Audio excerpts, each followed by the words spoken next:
today I wanted to talk about how to get your first 30 mowing clients. So 30 clients is a good number to hit. That's like, if you're doing 10 a day, depends on obviously the size of your yards, but for a single man crew, like in my case, 10 a day is a pretty full day, because we have like half acre to 3/4 acre up to 1.5 acre properties. So 10 a day is a full day of work, and that's, $400 or $500 of revenue. So that's a good day. So if you're doing 10 a day, that's 3 days a week, 30 clients, if they're all weekly, that's a pretty good number. You're making a decent amount of money there. You can make $600 to $1,000 per week working 3 days a week. Now it's revenue, not profit, but anyway, so 30 is a good number, I think. For context, this is my third year. My first year, when I first started flat out, I had zero clients, zero equipment, nothing. I bought a 5.5 by 10 foot carry-on trailer for $2,000.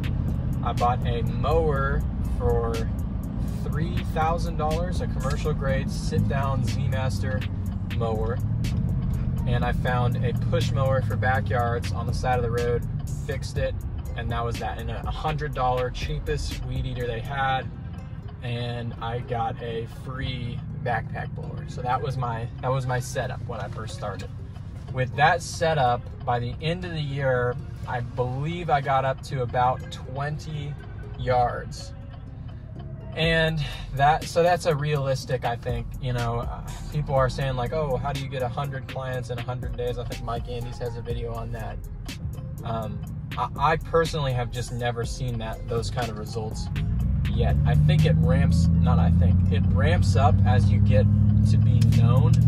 So the more people know about you, obviously the more referrals you're going to get and the more business you're going to get. So all that being said, if you're starting from zero, day one, how do I get 30 clients in one season, which is definitely possible. I just didn't put in the time and effort. Here's what you do. Step one, first step is going to be to tell the people that you know that you're starting this. Okay, so I didn't want to tell everyone that I was starting this, because I wanted to wait until I had an actual thing I could say, like, I actually have a company. Instead of saying, oh, I'm starting one at some point, I want to wait till I actually had stuff. I don't know why. It's just, there's no reason to do that. You should just tell people that you're starting it. If you're serious about it, just tell people what you're feeling. If you're saying, I want to start this and I think I want to grow it to be a big company, just tell them whatever you're feeling. There's no reason to not do that. It was like a prideful thing. I just wanted to say that I had a company. I didn't want to tell them if I didn't have it. So anyways, the step one is to just tell everybody. Tell your neighbors, tell your family, and just say, hey, I'm starting it if anybody needs it. You're not saying you're not doing a sales pitch to your family and neighbors. You're just saying, hey, I'm starting a mowing company. And through that, you'll get probably a couple family members if they have a house in the area. So when I started, my first 3 clients were not family members, because I didn't tell people until I had clients.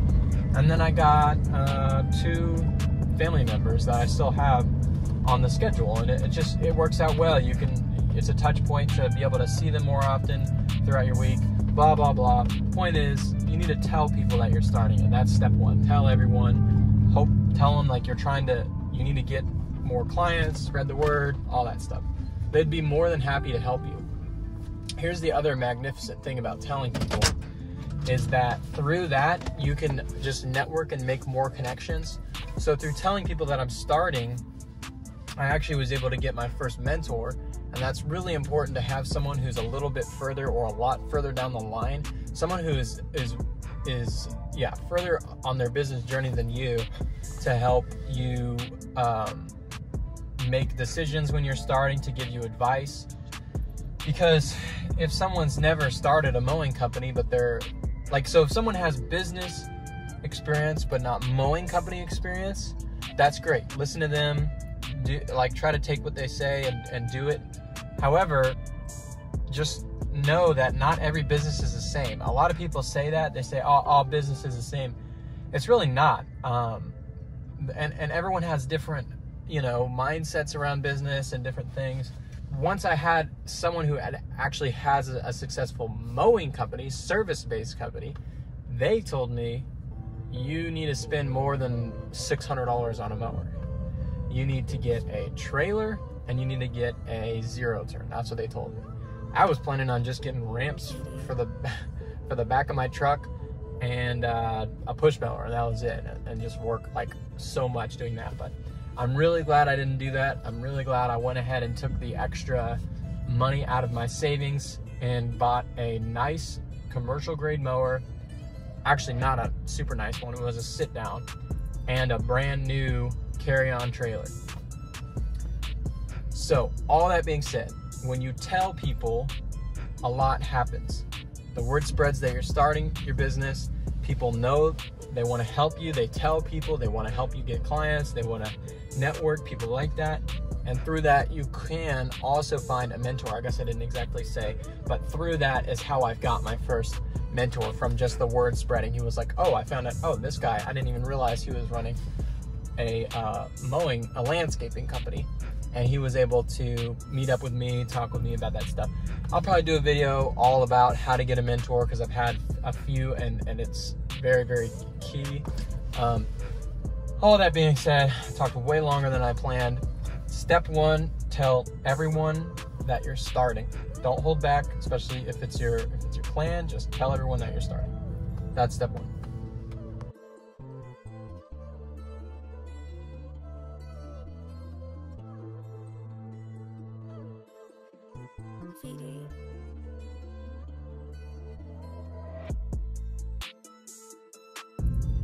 Okay. Number 4, that was checked off.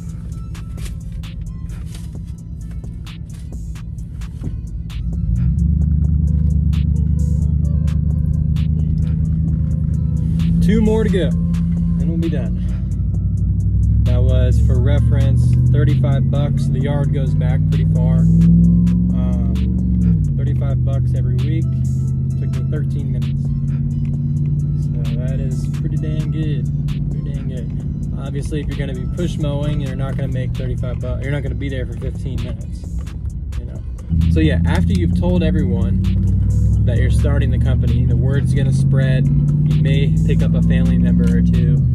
The next thing you want to do is start a Nextdoor neighbor account if you don't already have one, and then a Nextdoor neighbor business account. You're going to need both the personal and the business in order to run a business account on there. And you're just going to post like once a month if you can try to remember to do that. I do it like more like once a quarter, but ideally it'd be once a month, because once you get a couple years down the line, people like to like scroll down and see, you're like, oh, okay, this guy's been around for a couple, years. He's been doing this. He knows what he's doing, Just make a post, hey, starting up this company in whatever your neighborhood's called, Walmer, say, or Oval, or whatever the neighborhood's called. Looking to get my first, or maybe not even say your first clients. Anyways, just say accepting new mowing clients now. Call this number. Throw your number on there and throw up a picture of the nicest lawn you can get. I already had pictures of lawns because I had a picture of my own yard. And then that's it. That's, simple. Just do that once a month. So you can boost the post, which is where you spend money. Nextdoor will put it to more clients and stuff, or not clients, put it out to more devices and accounts. I've done that 3 or 4 times where I've spent money. I think the most I've ever spent was like $100 for a campaign. I've done it for mowing and I've done it for leaf removal, and either one I've gotten not good results at all. So it's important when doing marketing to track your results. And it's not to say I'd never do it again, but that's not where I've found success. And so I'm not gonna, you don't want to diversify with marketing, right? You don't want to just put $10 here, $10. I mean, in the beginning, yes, that would be great. Try different things and see, but once you figure out what gets clients consistently, what actually gets you business, put your money into that, put your time into that, and just do that alone. So Nextdoor, don't run any ads, just do free posts. It's 100% free. Set up the account, do free posts. Then do a Facebook account, same thing, do a post per month. I do that as well. It does not take very long. Just a picture, quick little excerpt about, oh, you know, whatever, springtime is here. That's what I do now. I'll say like, spring's here, grass is starting to need mowing. Let me know if you need mowing. It's very simple. So yeah, there's that. And then in the fall, same thing, leaves are falling. If you need a curbside pickup or a leaf removal, call me. So that's Nextdoor and Facebook. You want to do that on both of those. So tell everybody, Nextdoor account, Facebook account. Next thing, this is if you're willing to spend some money, which I would suggest, is to do door hangers. Now, door hangers, you know, they're like the flyers that you hang on people's door. I started out with like actual flyers, like rectangle flyers, because they were cheaper. And then I did the ones where like you can write I put a box on there to write a quick estimate, just like a price on there, and then I rubber band them to the doorknob. Don't do any of that. I don't do any of that anymore. You can do that obviously, but I prefer to just do it as quick as possible. I don't really like doing door hangers because you're like intruding on their property, and I don't even knock. I mean, sometimes I've knocked on the door before, but even still, it's just like people are weirded out by you coming up on their property. So anyways, don't hang it on a door that has a no soliciting thing. Just don't do that. Don't touch their mailbox. You're not allowed to do any of that. So that's why it helps to not mess with a rubber band. Just get the flyer that has the door hanger thing cut into it. Get those. And I did, I think, I don't know, 50 on the first one, and then 150 on the next that year. And at the end, I had like 20 clients. Okay, all that said, door hangers are the most success I've had, except for in the beginning. Right when I started, I did get about 5 or 6 clients from the Nextdoor page. I don't know why that did better back then than it does now, but it just did, so that was that. Okay, door hangers. The other thing that costs money that I've had success with is yard signs. I actually haven't tried the big yard signs, the big ones with like the, you know, the wire frame. I've seen a lot of those in my area, and who knows, maybe they do great. I have no experience with that because I just haven't done it because I haven't found one that's a good price for me. They've been like really expensive, and I feel like they're just going to get yanked up. So I haven't done the big ones, but I have done the small ones. They're this big. Got a clip of it right there. You just stick them in the ground. They look good. Good brand awareness. They're great for if the yard has a sidewalk, because that's what they're for. You don't really see it from the street. So as people are walking by, and I've gotten a decent amount of clients from that. And even the clients I don't get, I actually hear people saying, oh, I've seen your signs, I've seen this. And that actually, in a neighborhood where people walk a lot, that can do amazing. So I've had a lot of success with that, and they really weren't that expensive. And actually, I got, I don't know, 100 or 150 or something. And I still have the original order of the box, like a year and a half later.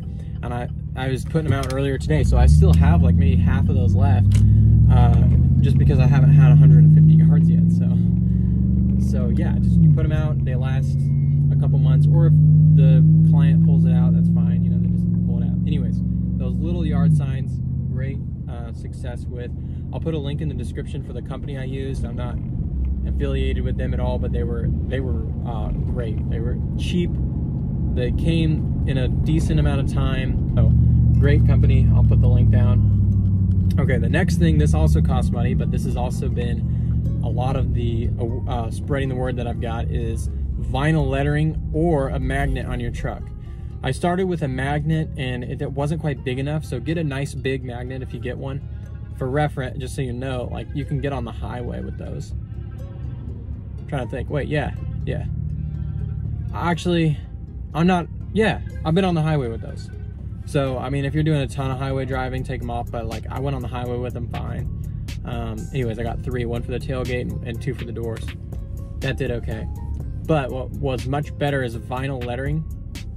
Slap a big logo and then a number on there. And then I also did a website on the back glass.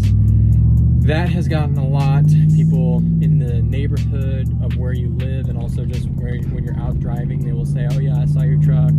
Or I've had people now call me literally like last week, and the dude was like, yeah, I've seen your truck over the years and I'm finally wanting to get a service. And so it just gets them thinking about you. So that's your truck. And then I started with a uniform from the beginning too. You don't really need to do that, but I guess it looks professional, so it's nice to do that, I guess. But Mike Andes recommended that. If you don't know Mike Andes, definitely check out his channel. He's way further down the line than me, so great stuff on his end.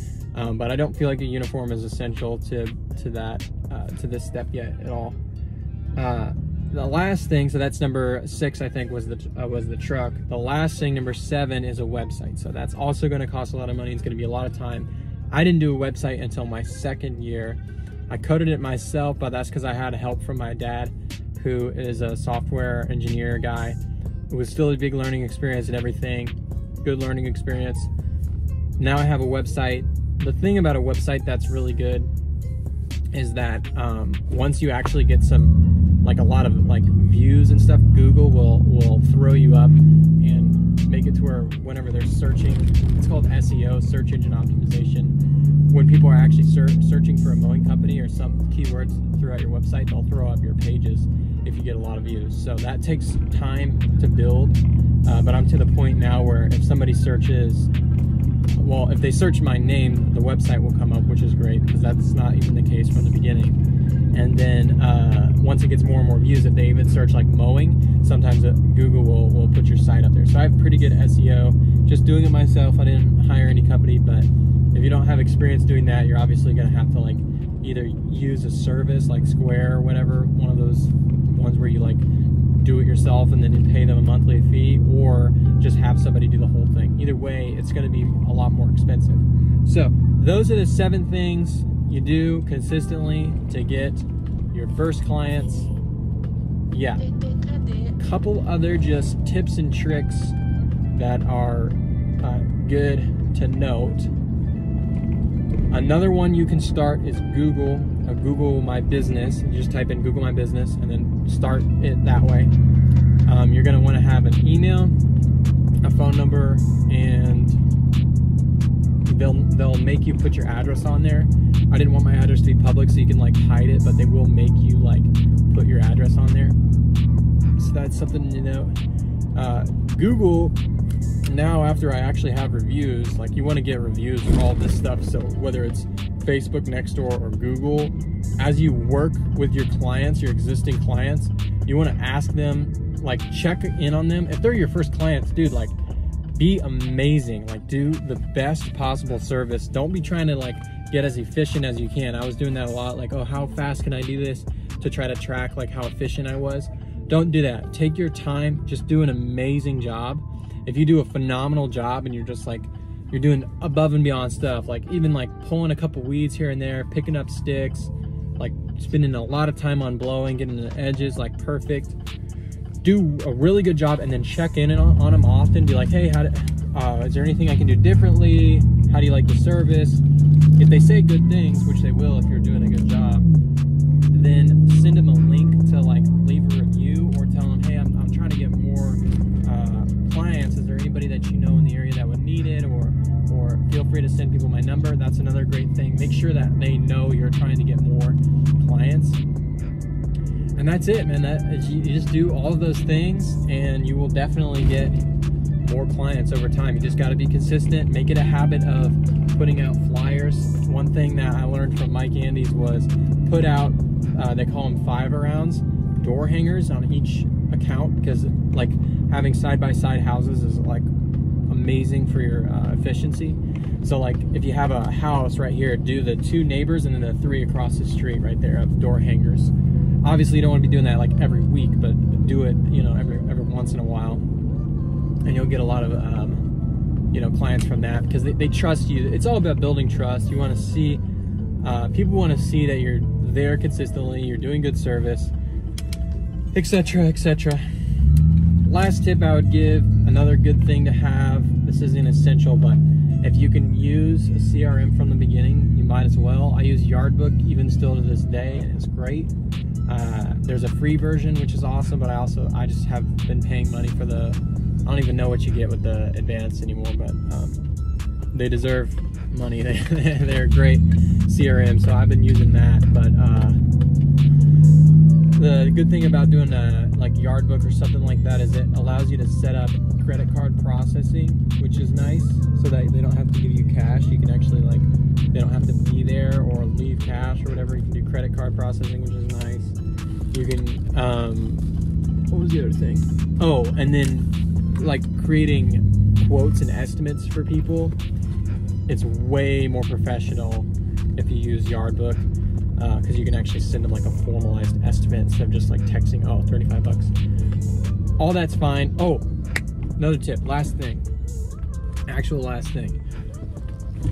Having a business phone number is not essential, but it actually helps a little bit. So a great way to do that for 100% free is just go to Google Voice on the App Store, download that, and you get a free number. It's just like your own number, and it goes through that app, text messages and calls. As far as I know, it's like unlimited.